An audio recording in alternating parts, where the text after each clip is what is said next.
Assalamualaikum warahmatullahi wabarakatuh. Saya Elsa Hestimirani dengan MPM 1911060069,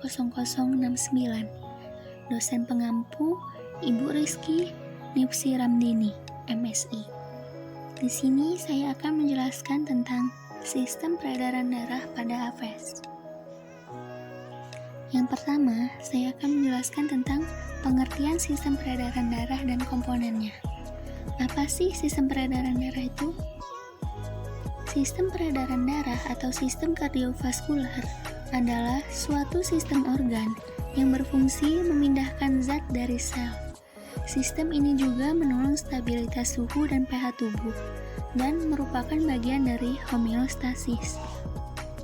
Peredaran darah memiliki 4 komponen utama. Yang pertama yaitu jantung. Jantung merupakan salah satu organ dalam sistem peredaran yang berfungsi memompa darah sehingga dapat beredar ke seluruh tubuh. Peranan jantung sebagai organ sistem sirkulasi terdiri atas 2 aspek penting. Peran pertama adalah sebagai pemompa cairan melintasi sistem sirkulasi yang berlangsung dengan mekanisme kontraksi dan relaksasi. Peran kedua adalah adanya beberapa kontrol penting dari jantung terhadap kerja sistem sirkulasi secara keseluruhan dengan mengubah-ubah laju detakan dan daya kontraksi. Yang kedua yaitu pembuluh darah. Pembuluh darah merupakan saluran tempat darah beredar ke seluruh tubuh. Pada kelompok hewan dengan sistem peredaran darah tertutup, terdapat 3 jenis pembuluh darah yang berperan dalam proses sirkulasi, yaitu arteri, kapiler, dan vena. Yang ketiga yaitu darah. Darah berfungsi sebagai medium pengangkut untuk nutrisi, udara, dan zat buangan. Yang keempat yaitu sistem lain yang dapat menambah atau mengurangi kandungan dalam darah, misalnya usus halus dalam sistem pencernaan. Tempat darah mendapatkan nutrisi yang akan dibawa ke seluruh tubuh, atau ginjal tempat darah mengurangi konsentrasi urea yang dikandungnya. Yang selanjutnya yaitu fungsi sistem peredaran darah. Fungsi sistem peredaran darah yang pertama yaitu mengedarkan sari makanan atau nutrisi dari sistem pencernaan makanan ke seluruh sel-sel tubuh.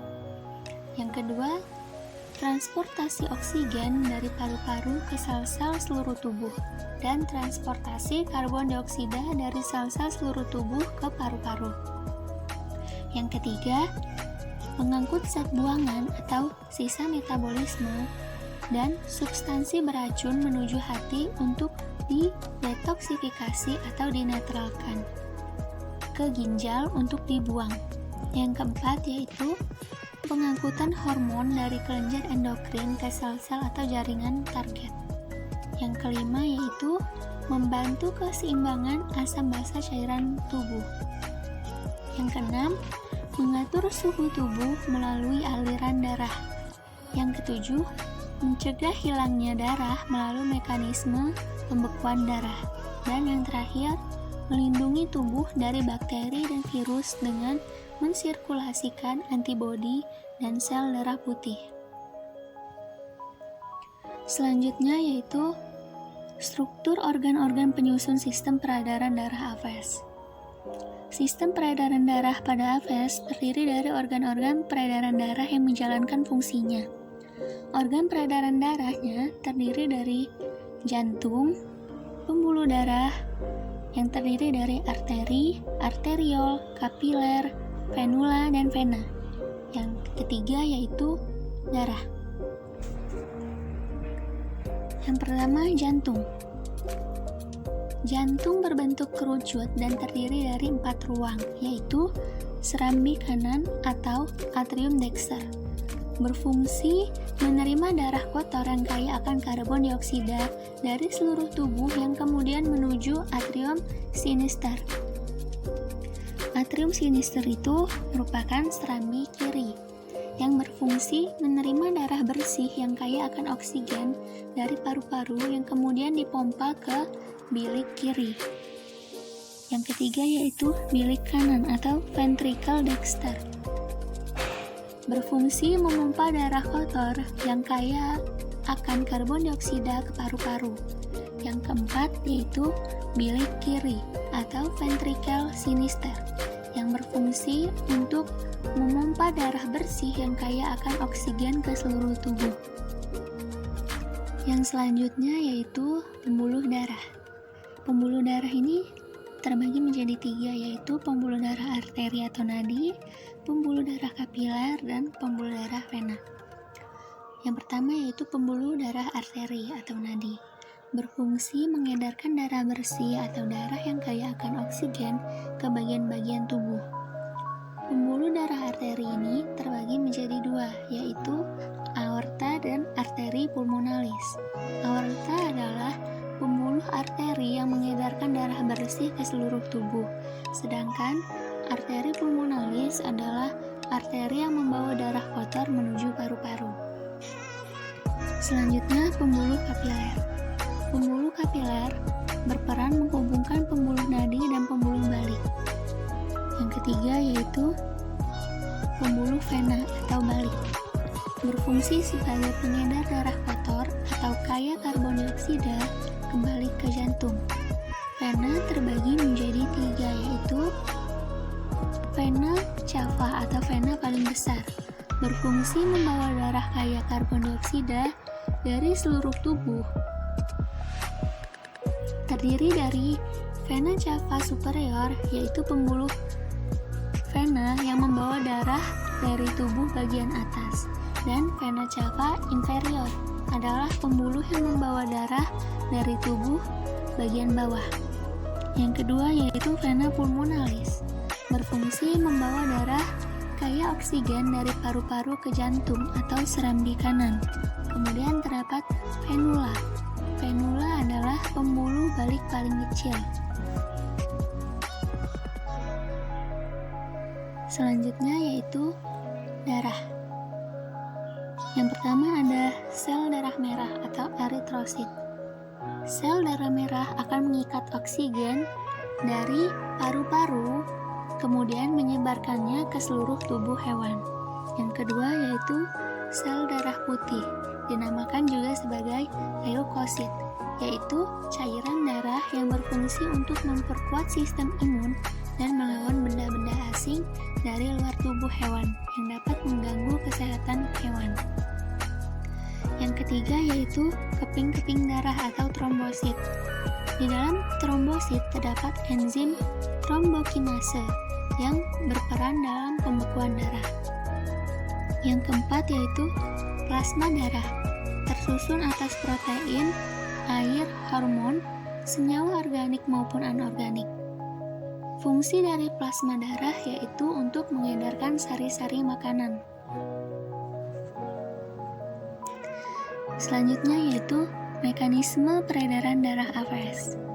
Sistem peredaran darah pada burung merupakan peredaran darah ganda atau tertutup, yang artinya setiap satu siklus darah melalui jantung sebanyak 2 kali, dan darah beredar di dalam pembuluh darah.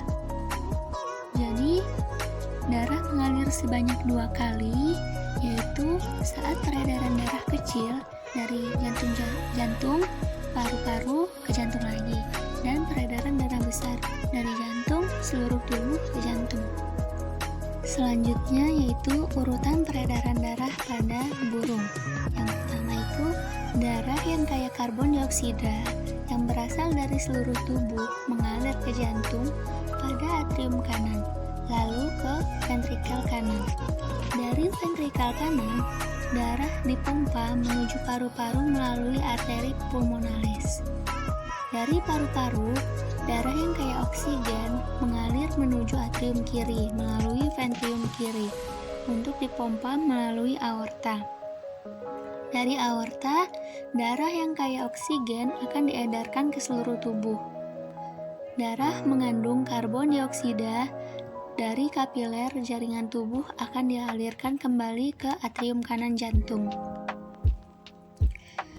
Peredaran darah kecil pada Aves yaitu berawal dari darah mengalir yang berasal dari seluruh tubuh ke ventrikel kanan.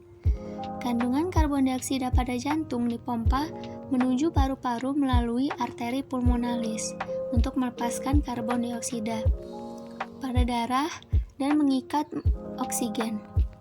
Darah tersebut akan mengalir dan masuk ke atrium kiri, dan akhirnya darah ke ventrikel kiri. Sedangkan peredaran darah besar itu sama saja dengan peredaran darah kecil, hanya saja ditambah dengan proses selanjutnya yaitu darah kaya oksigen yang berasal dari ventrikel kiri diedarkan menuju ke seluruh tubuh, tepatnya sel-sel tubuh. Pada sel-sel tubuh ini, kandungan oksigen dalam darah akan dilepaskan dan karbon dioksida diikat sebagai sisa metabolisme sel tubuh. Kemudian, darah yang banyak mengandung karbon dioksida akan dialirkan kembali menuju jantung, tepatnya atrium kiri.